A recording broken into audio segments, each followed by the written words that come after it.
அனைவருக்கும் வணக்கம். அரசு அதிகாரிகளை உருவாக்கும் நோக்கில் உங்கள் இம்பல்ஸ். ஸோ நம்ம ஹிஸ்டரியோட பாக்ஸ் கண்டென்ட்ஸ் எல்லாமே பார்த்துட்டு இருக்கோம். இப்போ 7th சோஷியல் சயின்ஸ் டேர்ம் 1ல யூனிட் 4 என்ன அப்படிங்கிறத பார்க்கலாம்.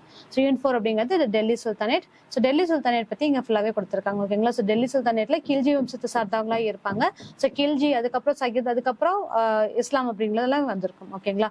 ஸோ இதுல டெல்லி சுல்தானேட் பத்தி நம்ம என்ன கொடுத்துருக்கோம். ஸோ ரெண்டா பிரிச்சிருப்பாங்க. சுல்தான்ஸ் ஒன்று இருப்பாங்க, அதுக்கப்புறம் பார்த்தோம் அப்படின்னா முகலாயர்கள் எல்லாமே உள்ள வந்திருப்பாங்க, முகல்ஸ் உள்ள வந்திருப்பாங்க. ஸோ இது ரெண்டுல இருந்து ஏதாவது ஒரு கொஸ்டின் கண்டிப்பா கேட்பாங்க. எது டெல்லி சுல்தானேட்ல இருந்து வரும், அப்படி இல்லாட்டி முகல்ஸ்ல இருந்து வரும், சரிங்களா. ஸோ இதுவுமே இம்பார்ட்டன்ட் டாபிக் தான். ஸோ இதுல யார் யாருக்கு அடுத்தது யார் வந்திருப்பாங்க, ஸோ யார் என்னவா இருந்திருப்பாங்க அப்படிங்கிறது எல்லாமே இதுல இம்பார்ட்டண்டா இருக்கும், சரிங்களா. ஸோ ஃபர்ஸ்ட் மம்லுக் வம்சம், மம்லுக் டைனாசிட்டி அப்படிங்கிறதா உருவாயிருக்கும். மம்லுக் டைனாசிட்டி அப்படின்னு சொல்லி பார்த்தோம்னா 1206 to 1290 வரைக்கும் இருக்கும். இந்த மம்லுக்ல இருக்கவங்க அடிமை வம்சத்தை சார்ந்தவங்களா இருப்பாங்க. மம்லுக் அப்படின்னாலே அடிமை அப்படிங்கறதெல்லாம் நம்ம சொல்லியிருப்பாங்க, ஓகேங்களா. ஸோ அது எல்லாமே இதுல இருக்கும். ஸோ ஸ்லேவ்ஸா தான் இருப்பாங்க. ஸோ அதுக்கப்புறம் தான் குத்புதீன் ஐபக். குத்புதீன் ஐபக் யார் அப்படின்னு சொல்லி பார்த்தோம் அப்படின்னா முதல்ல கோரி வம்சத்தை சார்ந்தவங்களா இருப்பாங்க. ஸோ கோரியோட டெத்க்கு அப்புறமா முகமது கோரிக்கு அப்புறம் இவங்க குத்புதீன் ஐபக் அவருடைய ஆட்சியை தொடங்கியிருப்பாரு, சரிங்களா. ஸோ குத்புதீன் ஐபக்ல தான் குபத்துல் இஸ்லாம் மஸ்ஜித் அப்படிங்கிறது இருக்கும். அதுக்கப்புறம் இல்துமிஷ் வந்திருப்பாரு. இல்துமிஷ் அப்படிங்கிறவரு இல்துமிஷ்க்கு அப்புறம் ரஷ்யா இவங்கெல்லாம் வந்திருப்பாங்க. ஸோ இல்துமிஷ் தான் நம்மளுடைய குதுப் மினாரை கட்டி முடிச்சாங்க அப்படிங்கிறது எல்லாமே நம்ம பார்த்திருப்போம், ரைட். சோ அதெல்லாமே இதுல கொடுத்திருப்பாங்க, ஓகேங்களா.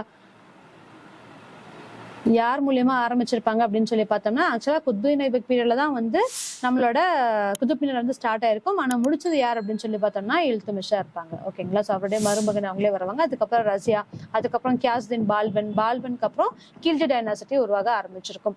ஸோ இதுதான் இதில் இருக்கக்கூடிய விஷயங்கள், ஓகேங்களா. ஸோ இதுல பாக்ஸ் கண்டென்ட் அப்படின்னு பார்க்கும்போது ரொம்ப பெருசா எதுவுமே இல்லை. ஆனா இதில் இருக்கக்கூடிய ஒவ்வொரு கண்டென்ட்டுமே ரொம்ப ரொம்ப important, okay. Sack of Chittoor.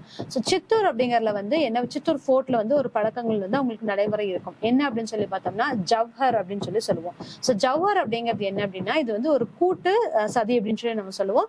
அதாவது தீக்குளிக்கக்கூடிய முறை.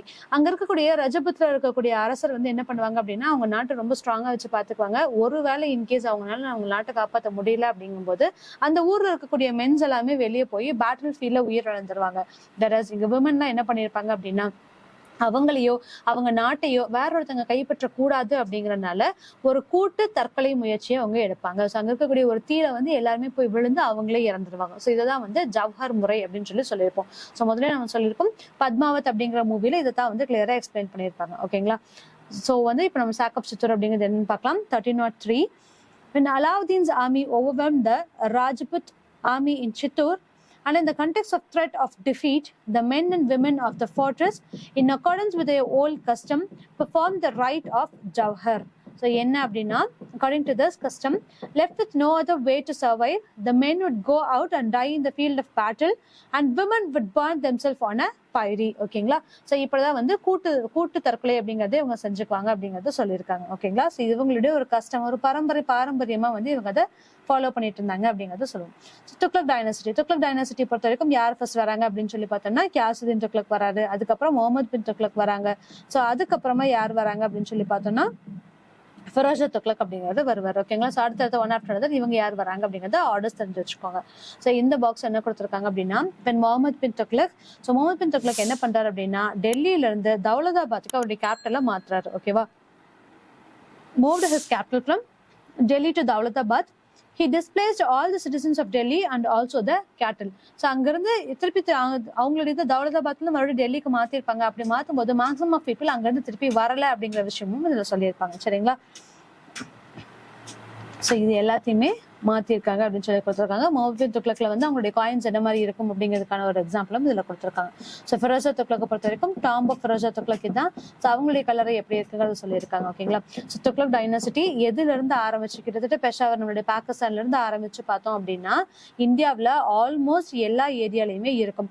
ஸோ எங்க அப்படின்னு சொல்லி பார்த்தோம்னா இந்த கலிங்கம் இந்த ரீஜன்ல மட்டும்தான் இதுல கிடையாது. மித்தது எல்லாமே கம்ப்ளீட்டாவே துக்ளக் டைனாசிட்டி ரூல் பண்ணியிருப்பாங்க.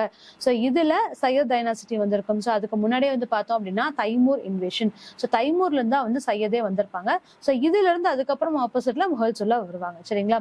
So Timur dynasty, Lodi dynasty. இந்த லோடி தான் வந்து என்ன பண்ணியிருப்பாரு அப்படின்னு சொல்லி பார்த்தோம்னா, லோடியில பவுலோடி, சிக்கந்தர் லோடி. ஸோ இந்த லோடி வம்சத்தை சார்ந்த ஒருத்தர் தான் வந்து விச் இஸ் இப்ராஹிம் லோடி தான் என்ன பண்ணியிருப்பாருன்னா பாபரை உள்ள கூப்பிட்டு வந்திருப்பாரு. அவரோட பையனுக்கு ஒரு பிரச்சனை இருக்கு அப்படின்னு சொல்லிட்டு நீங்க உள்ள வாங்க அப்படின்னு சொல்லிட்டு பாபரை கூப்பிட்டு தான் 1526ல பானிபட் பேட்டில் நடந்திருக்கும். ஸோ அதுக்கப்புறம் தான் முகல்சுல்லா வந்திருப்பாங்க. அது வரைக்கும் இங்க லோடி, கில்ஜி, சுல்தானேட்ஸ் மட்டும் தான் இவங்க ஃபுல்லாவே இருப்பாங்க. ஓகேங்களா? சையத் டைனாசிட்டி இருந்திருக்கும், லோடி டைனாசிட்டி இருக்கும். ஸோ அந்த லோடி டைம்ல தான் வந்து இப்ராஹிம் லோடி என்ன பண்ணிருப்பாரு அப்படின்னு சொல்லி பார்த்தோம்னா பாபரை உள்ள கூப்பிட்டுருப்பாரு. ஓகேங்களா? அதுக்கப்புறமா வந்து பார்த்தோம் அப்படின்னா நம்ம முகல்ஸ் பத்தி படிச்சிருப்போம். ஸோ இங்க ஒரு பாக்ஸ் இருக்கு. இதுல என்ன கொடுத்துருக்காங்கன்னு பார்க்கலாம். Islamic art and architecture. So இவங்களுடைய ஆர்ட் அண்ட் ஆர்கிடெக்சர்ஸ் என்ன மாதிரி இருக்கும், ஸோ இவங்களுடைய கட்டடக்கலை எப்படி இருக்கும், மேக்ஸிமம் பார்த்தோம் அப்படின்னா இவங்க டூம் ஷேப்ல தான் ஒவ்வொன்றும் கட்டுவாங்க அப்படிங்கிறத நம்ம பார்த்திருப்போம். அதே மாதிரி மார்பிள்ஸ் யூஸ் பண்ணுவாங்கிறது நம்ம பார்த்திருப்போம். ரைட்? ஸோ மேக்ஸிமம் இஸ்லாம்ஸை பொறுத்த வரைக்கும் பார்த்தோம் அப்படின்னா ரெட் மார்பிள்ஸ் அப்படிங்கறத யூஸ் பண்ணுவாங்க. ஸோ வேற அதுல ஒரு சேஞ்ச் மட்டும் தான் தாஜ்மஹால் கட்டியிருப்பாங்க. அது மட்டும் வெள்ளை பளிங்கு கற்கள், அதாவது ஒயிட் மார்பிள்ஸ் எல்லாம் பண்ணியிருப்பாங்கிறத நம்ம பார்த்திருப்போம். ஓகே. ஸோ இப்போ அடுத்தது Islamic art and architecture. So Islamic art and ஆர்கிடெக்சர்ல என்ன கொடுத்துருக்காங்க அப்படின்னு சொல்லி பார்க்கலாம். ஸோ இவங்கள எதெல்லாம் கன்ஸ்ட்ரக்ட் பண்ணியிருக்காங்க, இவங்களோட ஆர்கிடெக்சர்ஸ் எந்த மாதிரி இருந்துச்சு அப்படிங்கறது இந்த பாக்ஸ்ல கொடுத்துருக்காங்க. ஓகேங்களா? So the mansion of high ranking Muslim nobles, soldiers and officials were built first in cities and neighbourhoods. ஓகேங்களா? ஸோ இவங்க முதல்ல என்ன பண்ணியிருக்காங்க அப்படின்னு சொல்லி பார்த்தோம்னா ஃபர்ஸ்ட் வந்து அவங்களுடைய பில்டிங்ஸ் எல்லாமே வந்து ஸ்டார்ட் பண்ண ஆரம்பிக்கிறாங்க. Around them the mosque in the imperial style was constructed by successive Muslim regimes in Delhi. Mosque madrasas looked architecturally different. So இது வந்து கம்ப்ளீட்டாவே வேற மாதிரி இருக்கு அப்படின்னு சொல்லியிருக்காங்க. மாஸ்கா இருக்கட்டும் இல்ல மദ്രസാஸா இருக்கட்டும், அது வந்து டிஃப்ரெண்டா இருக்கு அப்படின்னு சொல்லியிருக்காங்க. The graceful decorations of doorways and walls with lines from the Koran made a distinct appearance in these buildings. So இதெல்லாம் தான் வந்து வித்தியாசமா காட்டியிருக்காங்க அப்படின்னு சொல்றாங்க. ஸோ என்னென்ன சொல்லியிருக்காங்க அப்படின்னா the graceful decorations of doorways, அதாவது அவங்களுடைய முன்புற வாயில்கள் எல்லாமே எந்த அளவுக்கு ஸ்பெஷலைஸா பண்ணியிருக்காங்க அப்படிங்கறத சொல்லியிருக்காங்க. And walls with lines from the Quran. So Quran மூலியமா வந்து அவங்க கொடுத்துருக்கக்கூடிய லைன்ஸ் எல்லாம் என்ன அப்படிங்கறதையும் சொல்லியிருக்காங்க. made a distinct appearance in these buildings. So இதெல்லாமே வந்து கொஞ்சம் வித்தியாசமான ஒரு விஷயங்களை இதை காட்டியிருக்காங்க. the shape of all these buildings was Persian. So இவங்களுடைய ஷேப்ஸ் எப்படி இருக்கு அப்படின்னு சொல்லி பார்த்தோம்னா பர்ஷியன்ஸோட கலைகளை வந்து இதுல சார்ந்திருக்கு அப்படிங்கறதையும் சொல்லியிருக்காங்க. But the decoration was Indian. ஓகேங்களா? ஸோ பர்ஷியன் அண்ட் இந்தியனோட இவங்களுடைய கலவையில தான் வந்து இவங்களுடைய ஆர்கிடெக்சர்ஸ் எல்லாமே பில்ட் பண்ணியிருக்காங்க. ஸோ இட் இஸ் கால்ட், அதனால இது என்ன சொல்றாங்க அப்படின்னு சொல்லி பார்த்தோம்னா இண்டோ சார்சனிக் ஆர்கிடெக்சர் அப்படிங்கறத சொல்லியிருக்காங்க. ஸோ இண்டோ சார்சனிக் ஆர்கிடெக்சர் அப்படிங்கறது இவங்களுடைய கலை கட்டடத்தோட ஒரு பாணி அப்படிங்கறத சொல்லியிருக்காங்க. ஓகேங்களா? ஸோ குதுப் மினார், அலை தர்வாசா. ஸோ அதுல என்னென்ன அப்படின்னு சொல்லி பார்த்தோம்னா குதுப் மினார், அலை தர்வாசா, குவத்துல் இஸ்லாம் மஸ்ஜித், மோத்கி மஸ்ஜித், the tombs of Iltutmish, Balban and the forts, and Dawlatabad and Firozabad were all constructed in this style. So இது எல்லாமே எந்த கலையை சார்ந்தது அப்படின்னு சொல்லி பார்த்தோம்னா இந்தோ சார்சனிக் ஸ்டைல். ஸோ இது மட்டும் பார்த்துக்கோங்க. ஸோ இவங்களுடைய கலை கட்டடக்கலை எந்த பாணியை சார்ந்தது, ஸோ என்ன ஸ்டைல்ல இவங்களுக்கு இருக்கு அப்படின்னு சொல்லி பார்த்தோம்னா இந்தியனோட பர்ஷியன், இவங்களுடைய மிக்சர் ஆஃப் தான் இருக்கும். ஸோ அதோட பேர் என்ன அப்படின்னு சொல்லி பார்த்தோம்னா இண்டோ சார்சனிக் ஆர்கிடெக்சர் அப்படின்னு சொல்லுவோம். ஸோ அதுக்கான எக்ஸாம்பிள்ஸ் தான் இது. ஸோ இவங்களோட எல்லா ஆர்கிடெக்சர்ஸுமே வந்து மேக்ஸிமம் ஆஃப் இந்தோ சார்சனிக்ல தான் இருக்கு அப்படிங்கறத சொல்லியிருக்கலாம். ஓகேங்களா? ஸோ இதோட இந்த லெசனோட பாக்ஸ் கண்டென்ட் முடிஞ்சது. ஸோ அடுத்த லெசன்ஸோட பாக்ஸ் கண்டென்ட் அடுத்தடுத்த வீடியோஸ்ல பார்க்கலாம். தேங்க்யூ.